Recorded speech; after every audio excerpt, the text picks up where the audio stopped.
Ինչու է Հայաստանի վարչապետը ծանր տարել ջահերով երթի ժամանակ Թուրքիայի եւ Ադրբեջանի դրոշները այրելը։ Մենք չենք հասկանում ինչի մասին է խոսքը։ Նաեւ Փաշինյանի թիմում աշխատած մարդիկ են պնդում, այս դեպքում հարցը սոլիդար լինելը չէ։ Հայաստանի վարչապետը թշնամու շահն է սպասարկում Հաճոյանում թուրք-ադրբեջանական տանդեմին։ Կարող էինք այդ հայտարարությունը դիտարկել որպես երկրի ղեկավար, որը պարտավոր է պահպանել ամեն դեպքում հարաբերությունները հարևան երկրների հետ։ Բայց այս իրավիճակում Փաշինյանի խոսքերը տեղավորվում են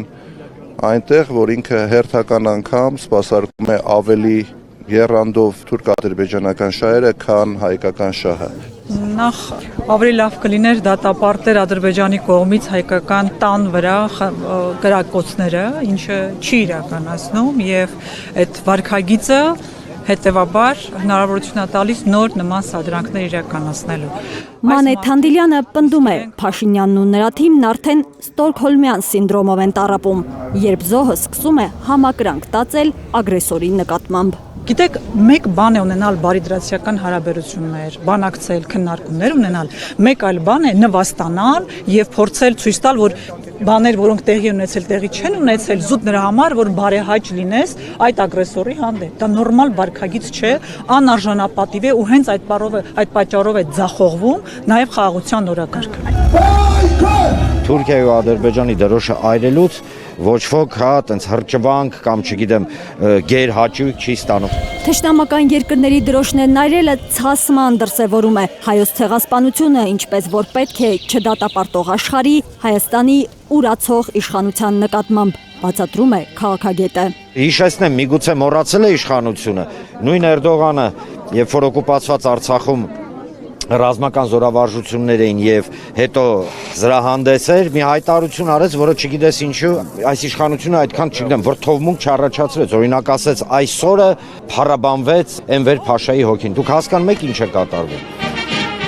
Աբովյանը նկատում է, Էրդողանը Էնվեր Փաշայի հոգու փառաբանության մասին խոսելով ակնարկել է, շարունակելու են հայերի բնաջնջումը։ Իսմայիլ Էնվերը հայոց ցեղասպանության գլխավոր գաղափարախոսներից եւ կազմակերպիչներից էր, որը սկիզբ դրեց հային իր տնից վտարելու գործին, որը շարունակվում է արդեն ավելի քան 100 տարի։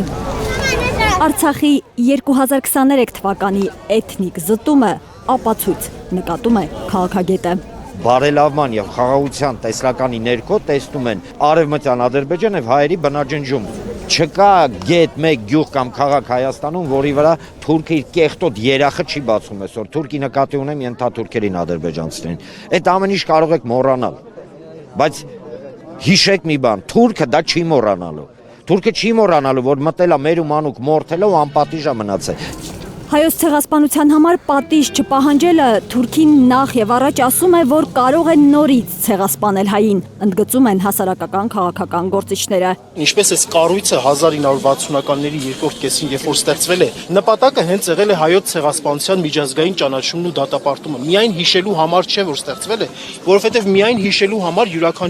յուրաքանչյուր վերապրած իր ընտանիքում կհիշեր։ Մենք պետք է գիտակցենք, մենք ունենք ընդհանրապես այս փոքր տարածք, այս փոքր պետությունը։ Այս փոքր պետությունը պետք է դառնա անառիկ ամրոց, որովհետեւ մենք վերջի վերջը չլուծվենք քրդական եւ թուրքական մեծամասնության մեջ։ Եթե ուզում ենք մնանք հայ, խոսենք մեր լեզվով, հավատանք մեր Աստծուն, շարունակենք ապրել մեր արժեքներով, մեր հողի վրա։ Հայաստանի իշխանության քաղաքականությունը թրքահաճո որակող, դրան ընդդիմացող գործիչները պնդում են, որ Հայաստանը պետք է ունենա Արցախի անկախությունը, հայոց ցեղասպանությունը ուրանալը քրեական հանցագործություն համարող խիստ օրենք։ Այստեղ խոսքը չի գնում բացառապես պատիժը խստացնելու մասին։ Հայաստանի գործող օրենքով քրեական պատիժ է սահմանվում միայն երբ ցեղասպանության փաստը ժխտվում է ատելություն, խտրականություն կամ բռնություն հրահրելու նպատակով։ Քրեական պատասխանատվության Հայաստան խմբակցությունը խորհրդարան մի նախագիծ է տարել, որով առաջարկում է պատժել ցեղասպանության ուրացումը, անգամ եթե ատելություն, խտրականություն կամ բռնություն հրահրելու նպատակ չկա։